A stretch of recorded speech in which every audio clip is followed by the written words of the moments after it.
قوم عاد کی بات ہو رہی ہے، قوم عاد کی بات ہو رہی ہے۔ ہم نے عاد کی طرف اخاہم ان کے بھائی ہود علیہ السلام کو بھیجا، قالا انہوں نے فرمایا، اس نے ہود علیہ السلام نے فرمایا تھا، یا قومی اے میری قوم، اعبدوا اللہ اللہ کی عبادت کرو، ما نہیں لکم تمہارے لیے من الہ کوئی معبود غیر علاوہ ہو، اللہ کے علاوہ تمہارے لیے کوئی معبود نہیں ہے۔ اللہ پاک نے اپنے لیے جو ہے کئی مقامات پر اس بات کی گواہی خود دی ہے۔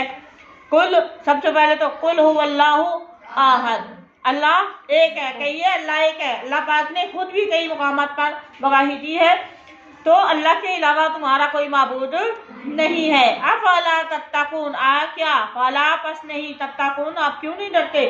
فلا کہا الملاء ان کے چودھریوں نے، ان کے سرداروں نے، نمبرداروں نے، جعلی پیروں نے کیا کہا؟ الذین ان لوگوں میں سے کافرون جنہوں نے کفر کیا، یعنی کافروں کے سرداروں نے کہا، من قومی ہی اس کی قوم یعنی عاد میں سے، قوم عاد میں سے جو بڑے بڑے چودھری نمبردار، ٹھیک ہے، بڑے بڑے جو لیڈر تھے، انہوں نے کہا، انا بے شک ہم لا نراکا، اس کو کہا ہود علیہ السلام کو کہا کہ ہم آپ کو دیکھ رہے ہیں، کیا آپ کو فی میں صفاحتن، آپ بے وقوفی کر رہے ہیں، آپ ہمیں ہمارے باپ دادا کے دین سے ہٹانے کی کوشش کر رہے ہیں، آپ بے وقوفی کر رہے ہیں۔ وَإِنَّا بے شک ہم لا نظنک، ہم سمجھتے ہیں یا خیال کرتے ہیں آپ کو من الکاذبین، اور ہم سمجھتے ہیں کہ آپ جھوٹوں میں سے، نعوذ باللہ من ذالک، کہ آپ نے کہا کہ میں اللہ کا نبی ہوں اور ایک اللہ کی عبادت کریں۔ قال ہود علیہ السلام نے فرمایا، یا قومی اے میری قوم، یا جو ہے وہ کیا ہے؟ حرف ندا ہے، پکارنے کے لیے، بلانے کے لیے، یا کسی کو مخاطب کرنے کے لیے آتا ہے۔ لیسا نہیں ہے بھی میرے ساتھ صفاحتن کوئی بے وقوفی، میں بے وقوف نہیں، میرے ساتھ کوئی بے وقوفی نہیں ہے۔ ولکنی لیکن میں تو رسول ہوں، میں پیغام پہنچانے والا بنا کر بھیجا گیا ہوں، اپنی طرف سے نہیں آیا، من طرف سے، کی طرف سے آیا ہوں، رب کی طرف سے، عالمین جو تمام جہانوں کا رب ہے، میں اس کی طرف سے رسول یا پیغام دینے والا بن کر آیا ہوں۔ ابلغو میں پہنچاتا ہوں، ابلغو میں پہنچاتا ہوں، میں تبلیغ کرتا ہوں، میں دیتا ہوں، ٹھیک ہے، تم آپ کو رسالاتی پیغامات دیتا ہوں، ربی اپنے اللہ کے، اپنے رب کے دیتا ہوں۔ ربی رب ہوتا ہے نا اللہ، تو یا جو اس کے اوپر، یا کے اوپر آپ دیکھیں شد آیا ہے، آیا نا شد، تو یا با کے ساتھ یا کو ملایا، ربی بن گیا، کیا بنا؟ ربی۔ یا ضمیر جو ہے وہ متکلم، واحد متکلم کی ہے، میں پیغام دیتا ہوں اپنے رب کے۔ کس نے کہا؟ ہود علیہ السلام نے فرمایا، وَأَنَا اور میں، لَكُمْ تمہارے لیے، ناصح ہوں تمہاری بھلائی چاہنے کے لیے، میں تمہاری بھلائی چاہتا ہوں، امین میں امانت والا ہوں، امین ہوں۔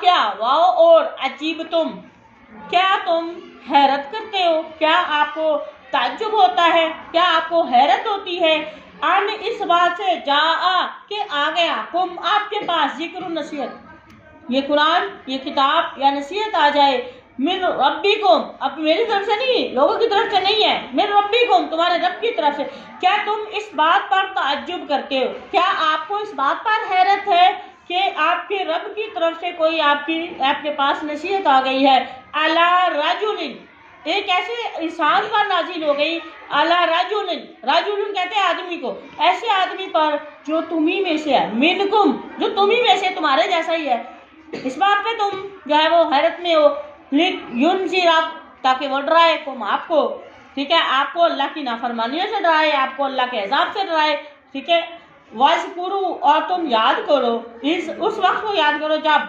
جعلا بنایا کم تمہیں خلفاء، اللہ پاک نے جانشین یا خلیفہ بنایا تھا یا نائب بنایا، من بعدی بعد قوم نوح علیہ السلام کے قوم کے بعد کون سی قوم آئی تھی؟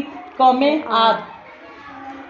وزادکم اور اللہ پاک نے تمہیں بڑھا دیا تھا، تمہاری تعداد زیادہ کر دی تھی، فی الخلق قد و قامت میں، اللہ پاک نے تمہارے قد و قامت یعنی تمہاری قد جو ہے، تمہاری جسامت جو ہے وہ بہت بڑی بنائی تھی، وبسطتاً کہتے ہیں پھیلاؤ، تمہارے قد و قامت میں اللہ پاک نے پھیلاؤ رکھا تھا، ٹھیک ہے، بڑے بڑے قد بنائے تھے، وَاذْكُرُوا اور اس وقت کو بھی یاد کرو، اللہ کی فَبِأَيِّ آلاء، آلائی کہتے ہیں نعمتوں کو، ٹھیک ہے، یہاں پہ بھی اللہ کی نعمتوں کو یاد کیجئے، لعلکم تاکہ تم تفلحون تاکہ تم کامیاب ہو جاؤ۔ قالوا انہوں نے کہا، کس نے؟ قوم عاد نے کہا، ہاں کیا جیتا، کیا آپ آئے ہیں نا ہمارے پاس، کیا آپ ہمارے پاس آئے ہیں، اس بات کو لے کر آئے ہیں تاکہ نعبودا، کہ ہم عبادت کریں اللہ کی، اللہ کی وحدہ جو ایک اللہ ہے. کیا آپ اس مقصد کو لے کر ہمارے پاس آئے ہیں کہ ہم اپنے بت سب کچھ چھوڑ کر ایک اللہ کی عبادت کریں، وَنَذَرَ، اور ہم چھوڑ دیں، ماں ان سب کو جن کی کانا تھے، یا بدو عبادت کرتے تھے، آباؤنا، ہمارے باپ دادا. دیکھیں ہر قوم نے جتائی کی ہے نا تو صرف اپنے باپ دادا کے دین کو. اور آج بھی بہت سارے ایسے لوگ ہیں جو صرف انہیں ریئلٹی کا اللہ کی قسم پتہ ہی نہیں ہے، وہ صرف اس بات پہ اڑے ہوئے ہیں کہ ہمارے بڑے یہی کرتے تھے، ہم بھی یہی کرتے ہیں. اور یہ بودھی دلیل ہے، یہ بہت بڑی دلیل نہیں ہے. ٹھیک ہے، موسٹلی دیکھیں اس سے پہلے جتنے بھی نبی آئے ان کی قوموں نے بھی یہ بات کی تھی کہ ہم وہی کام ہم وہ کر رہے ہیں جو کرتے ہوئے ہم نے اپنے باپ کو، دادا کو، اپنے بڑے بزرگوں کو دیکھا تھا. اور آج بھی کسی سے یہ پوچھ لیں نا آپ یہ کام کیوں کرتے ہیں یا کرتی ہیں، وہ کہتے ہیں پتہ نہیں ہمارے بڑے ایسے کرتے ہیں.